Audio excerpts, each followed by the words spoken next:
आपल्याला माहिती आहे की आपली राज्य सरकारची योजना आहे, त्याचंही आपण फायनान्सला ती फाईल पाठवलेली, त्याचा एक येणाऱ्या दिवसामध्ये त्याचंही वाटप आपण निश्चित प्रकारे शेतकऱ्यांना करणार.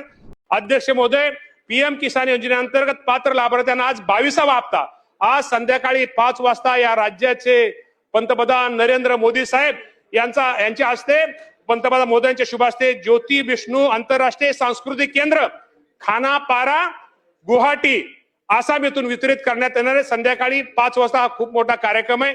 आता आपण पीएम किसानचं दिलं, नमोचा आपल्याला माहिती आहे की आपली राज्य सरकारची योजना आहे, त्याचंही आपण फायनान्सला ती फाईल पाठवलेली, त्याचाही एक येणाऱ्या दिवसामध्ये त्याचंही वाटप आपण निश्चित प्रकारे शेतकऱ्यांना करणार.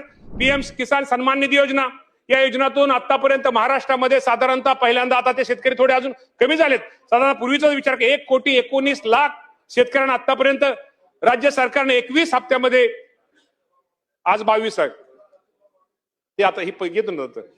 त्यामुळं पीएम किसान महाराष्ट्रातील 1,19,00,000 शेतकऱ्यांना आतापर्यंत 21 हप्त्यामध्ये 39,299 कोटी रुपयाची आधार रक्कम करण्यात आली. त्याचबरोबर राज्याने नमो शेतकरी महासन्मान निधी योजनेअंतर्गत 7 हप्त्यामध्ये रुपये 13,017 कोटी रुपये अदा करण्यात आलेले.